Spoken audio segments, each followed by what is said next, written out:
Okay, welcome to the video. I just want to remind you to smash that like button, subscribe. That really helps, and comment below. It really helps me out with the YouTube algorithm. So thanks. So Passerians, we are gonna solve this equation, but it's a mixture of sines and cosines. Okay, we don't like that. We want it to all be the same function. So we can change the cosine out to sine, or we can change the sine out to cosine. And the one that we know how to change out easily is if we use sine squared plus cosine squared equals 1. So we can say that sine squared is 1 minus cosine squared. And at this point, when you're at this level, you should probably be pretty comfortable with that at this point. I'm hoping, unless we reversed the curriculum and did it in a different order. So I'm going to make this 1 minus cosine squared of x, and the 2 is still there. So let's leave the 2. The 3 is good. Okay. Feel free to ask questions as you need to. We are here now. Okay. What could we do? We could distribute and collect like terms to make everything kind of a little more clear and crisp. So we get 2 minus 2 cosine squared of x. We got 3 cosine of x. And we get minus 3 equals 0. We see that the 2 and the minus 3 can be combined if it's okay with you. I'm just going to kind of get rid of this and make it a minus 1. I hope that's all right. So I just made a little swap out there. And now we're trying to factor this equation. And this equation can be simplified if we think back to Algebra 2. A lot of you would remember doing negative 2x squared plus 3x minus 1 equals 0. So this is like the problem that we're doing. It's not the problem that we're doing, but it's a lot like it. So we need to know how to factor that. We need to assume that you know how to factor that. So that's going to factor into the following. I guess we should take a negative out maybe first. We want to be careful with that, but let's do it. So if we take a negative out, yeah, that'll be okay. So we'll just divide everything by negative 1. So we have this. And then we can factor. So we're going to have 2x and x. We're going to have 1 and 1. We're going to have minus and minus equals 0. So this is, again, not what we're really doing. This is just helping you to get there. You may be able to skip this whole yellow box thing at some point, but for right now, it's kind of helpful. So let's rewrite it as what we think it really should be. It should really be 2 cosine of x minus 1, and we're going to set that factor to 0, and cosine of x minus 1 equals 0. So we're going to have to solve cosine of x equals a half, and cosine of x equals 1. And it doesn't give us an interval, so we need to get all of the answers. So let's just look. We're focusing in right here. We're focusing in right here, specifically right here and right here. We're trying to solve these for every single value possible. So how could we do that? I'm going to get this stuff out of the way. Bear with me, thanks. So cosine of x equals a half at 60. I would draw it. So I'm always going to draw it to get a visual on where we are. Cosine is going to be a half around here. We're looking at all students take calculus. We can't be here, we can't be there. We could also be here then. So the answers for this one are going to be this little clock hand and this little magic wand, okay? That's for this. That should be where cosine equals a half. If you see a mistake, please let me know, because sometimes I mix up the cosine and the sine answers, like we all do. Cosine of x equals 1. Well, cosine is going to equal 1 right here, right? At 0. And cosine is not going to equal 1 anywhere else on that circle, right? So we're going to do a whole rotation to get there. So now let's talk about the answer. So we know that x is going to equal 0 plus, how do we get another answer? We have to rotate 2 pi And we could do that any number of times, so we're going to do that n times. In other words, I could write that, I could spin that twice, or 5 times, or 8 times to get another answer, right? So 0 plus 2 pi n. And then the blue one, unfortunately, is going to have to be written as 2 different things. It's going to be pi over 3 plus, so this, to get to here, and then to get to here, I know it's getting a little cluttered, but those are not the same distance. Do you agree? You're rotating a different distance. So what we're going to have to do is we're going to have to actually write this 2 times. We're going to have to show this one, the blue one, and then I'll actually change this to green because he's going to have to be his own thing, independent. So the blue one is going to be that plus, again, 2 pi n. We have to go a whole rotation. And now the green one, sadly, has to be another one written out. So what's that? That's going to be 3, let's see, that's going to be 1, 2, 3, 4, 5 pi over 3. So 5 pi over 3, and then to get back, a whole rotation. Not a half rotation, a whole rotation, 2 pi. And we put an n because n is an integer. So it could be 2 pi, could be 4 pi, could be 10 pi, could be 22 pi, could be 38 pi, but it can't be 37 pi, right? It has to be an even number, okay? So that is that type of problem. Do you have any questions about it so far? Questions for me? Okay, this would be a good time to pause the video and give this problem a try right here. We're going to pause the video and give this problem a try. We'll see you in just a moment. It should be very similar to what we just did. Hopefully it goes well.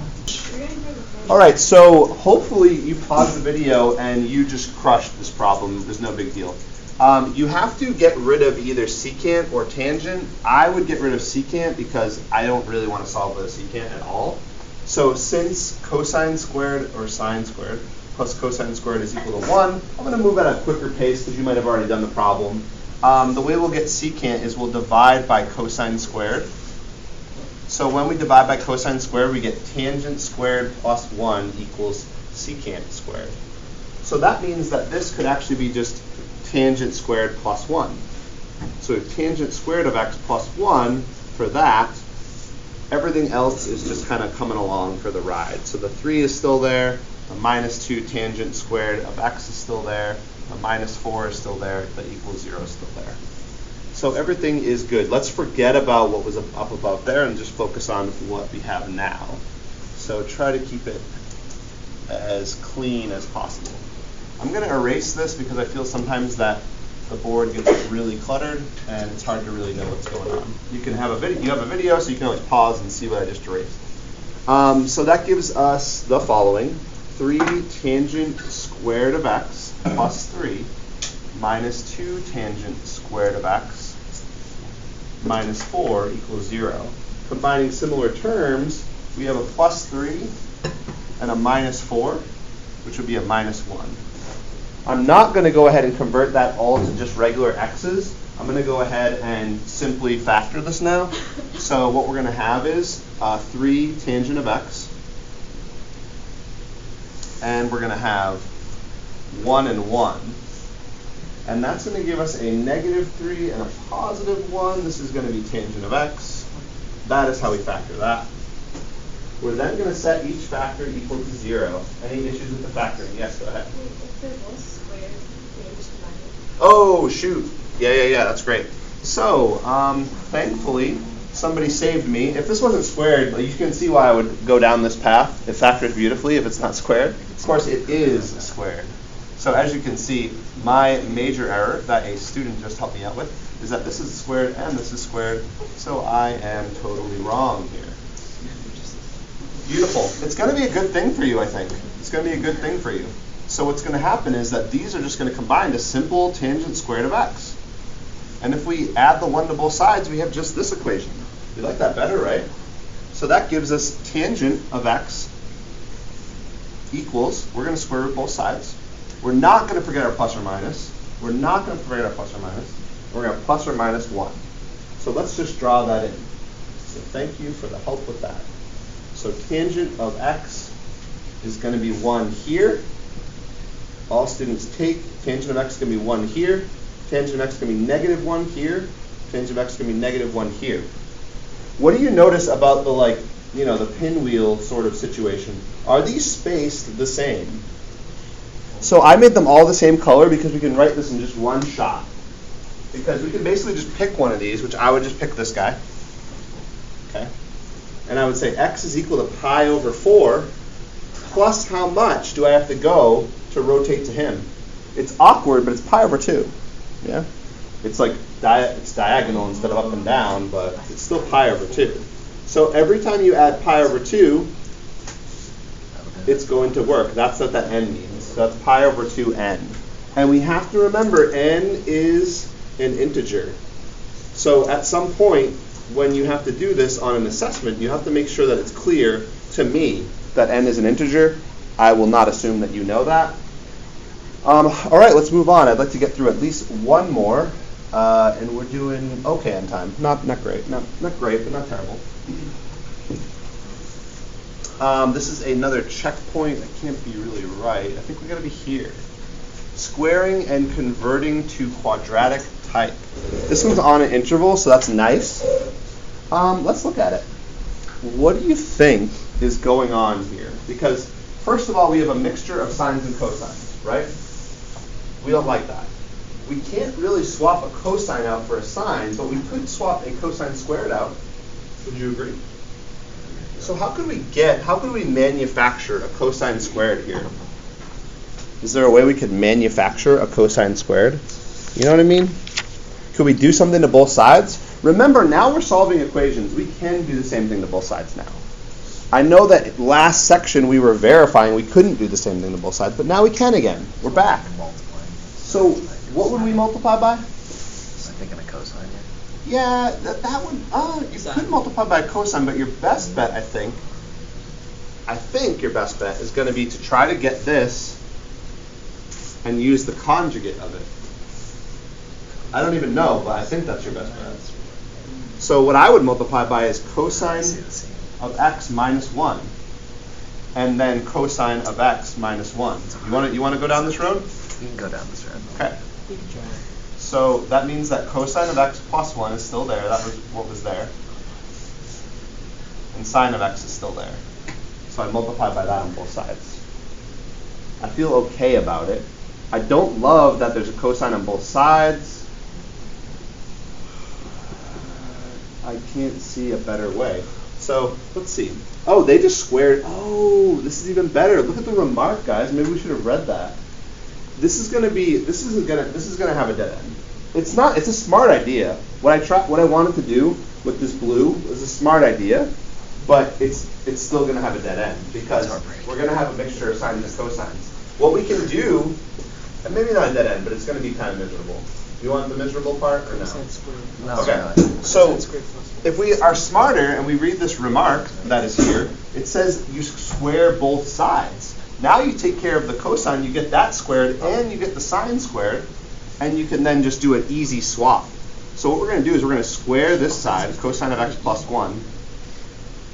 So we're saving ourselves, I would say, crazy work. And all we're going to do is we're going to square both sides. So we have squared both sides. So the remark says you square each side of the equation because the squares of the sines and cosines are related by the Pythagorean identity. Same is true for the secant function and blah, blah, blah. So we can square both sides. That's great. Okay, gives us the following. Cosine squared of x plus, do you need me to, I probably need to write this out for you, yeah? So this is going to be cosine of x plus 1 times cosine of x plus 1, which is going to be cosine squared of x plus cosine of x plus cosine of x plus 1. Wonderful. That was great. And that's just still sine squared of x. You want to change it to sines, or you want to change it to cosines? And I think there actually is a better option. Yeah. If you try to change the cosines out to sines, will you be able to get rid of all of the cosines? But what if you try to change the sines out to cosines? You'll be able to get rid of all of them. You see what I'm saying? cosine squared plus 2 cosine. Yep. Plus Oh, I don't know where the 1 went, but yeah. I thought I even tried to write. I said it. But. Okay, so yes, simplifying, we're going to have cosine squared of x plus 2 cosine of x plus 1 equals sine squared. We don't want sine squared. He is the odd man out, right? It looks like we're close to having all cosines, but we need to get rid of sine squared. We know that sine squared plus cosine squared is 1. So we know that sine squared is 1 minus cosine squared. So we're going to replace this with 1 minus cosine squared of x. And now we have a pretty solvable equation all in cosine. So let's recap. The first thing that you might try to do is something to both sides.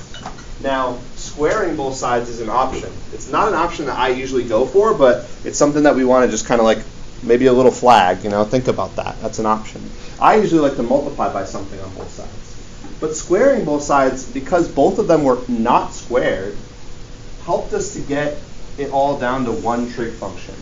Okay, so maybe you want to write somewhere that your goal is to get it to one trig function. You don't want a mixture of trig functions. And keep in mind that trig functions squared are the easiest to swap out, right? In a lot of situations. So that's the type of thinking you want to be doing while you're looking at these problems. Now we've gotten to a point where it's sort of formulaic. I mean, yeah, there's going to be some tough algebra here, but it's all going to be built on what you have been studying. Okay, so when we add the cosine to both sides, we have 2 cosine of squared of x plus 2 cosine, and those ones are going to cancel. We're going to take out a 2 cosine of x. We're going to have cosine of x. You'll notice I'm going a little faster here because this is kind of this is what we're building off of. We've kind of done this. So the new part is kind of over. We're going to set that to 0. We're going to set that to 0. Zero product property. So cosine of x equals -1 by subtracting 1 on both sides. So we set it to 0. And then 2 cosine of x equals 0. So cosine of x equals 0 divided by 2 divided by 2. Okay, that takes care of all the blue answers. You just wrote infinite solutions to this thing, which is cool. It's 0 to 2 pi. What was? Oh, again, dang it. I hate that. Okay, so you would basically be done, I guess, at that point, right? So you have, I think, if it's on an interval, which it is on an interval, it's going to be just those 3 things. So it's going to be x equals pi over 2. Thanks for letting me know. 3 pi over 2. And this would be all your infinite solutions, but since it's on an interval, it will just be x equals pi, and you'll be done. But you get the idea. You could do it either way if there was no interval. You okay with that? Sorry to make you all erase. Okay, I think it would be a good time to pause and try to do this problem. Let's see if it's very similar. Yeah, it's very similar. It'd be a good time to pause and try to do this problem, and I'm going to end the video here because we're getting a little bit long. So I'll see you in the next video. Peace.